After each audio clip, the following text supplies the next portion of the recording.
सांगलीमध्ये आज झालेल्या भाजपच्या सभेत स्वाभिमानी शेतकरी संघटनेचे क्रमांक 2 चे नेते सदाभाऊ खोत मुख्यमंत्र्यांच्या मांडीला मांडी लावून बसलेले दिसले। इतकंच नव्हे तर त्यांनी गळ्यात चक्क भाजपाचा स्कार्फ घातला होता। मित्र पक्षाचे नेते आणि मंत्री यांना त्यानं मुख्यमंत्र्यांच्या बाजूची खुर्ची एक वेळ समजण्यासारखी आहे, पण दुसऱ्या पक्षातून प्रवेश देताना गळ्यात पक्षाचा स्कार्फ घालण्याची सध्याची प्रचलित पद्धत असताना सदाभाऊंच्या गळ्यातला कमळाचा स्कार्फ सर्वांचंच लक्ष वेधून घेत होता।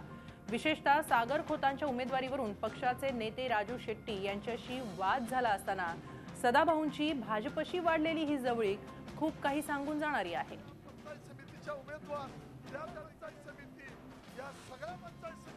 सदाभाऊंची भाजपशी जवळीक वाढली आहे की काय असं दाखवणारे हे दृश्य सदाभाऊ खोत यांच्या गळ्यात कमळाचा अर्थात भाजपचा स्कार्फ दिसून आला। त्यामुळे स्वाभिमानी शेतकरी संघटना खरोखरच पुटीच्या उंबरठ्यावर आहे का? कालच राजू शेट्टी यांनी पुण्यामध्ये शिवसेनेला पाठिंबा दिला।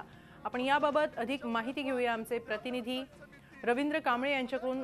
रवींद्र, सदाभाऊ खोतांच्या गळ्यात भाजपचा स्कार्फ दिसून आला, काय सांगाल? नक्कीच, कारण काही दिवसापूर्वीच खासदार राजू शेट्टी यांनी सदाभाऊ खोत यांच्या मुलाच्या उमेदवारीवरून घराणेशाहीचा आरोप केला होता। त्यावेळी बोलताना त्यांनी सांगितलं होतं की सदाभाऊ हे आमचे नेते आहेत, स्वाभिमानी शेतकरी संघटनेचा उमेदवारांचा ते प्रचार करतील। मात्र तसं चित्र आता दिसत नाही। वाळव्यामध्ये रयत विकास आघाडीचा प्रचार असे सदाभाऊ खोत करतात, मात्र अन्य ठिकाणी भाजपच्या स्टेजवरून भाजपच्या उमेदवारांचा प्रचार करतात आणि राजू शेट्टी मात्र अन्य ठिकाणी काँग्रेसच्या बरोबर आघाडी केल्यामुळे काँग्रेसच्या उमेदवारांचा प्रचार करतात। मध्यंतरी दोघांच्या घराणेशाहीवरून कलगीतवर रंगला असताना आज मुख्यमंत्र्यांची सभा होती आणि या सभेमध्ये येऊन ते भाजपच्या जाहीर सभेमध्ये व्यासपीठावर उपस्थित होते।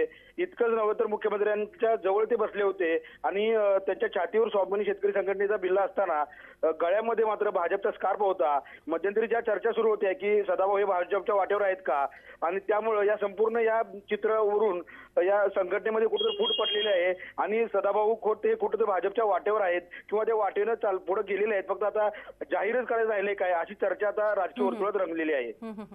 धन्यवाद रवींद्र, आपण दिलेल्या या सविस्तर माहितीसाठी। दरम्यान सदाभाऊ खोत यांच्याशी आम्ही संपर्क साधण्याचा प्रयत्न केला असता ते सध्या सभेत बिझी आहेत, त्यामुळे ते काही वेळानं प्रतिक्रिया देतील। झी 24 तास रहा एक पाऊल पुढे।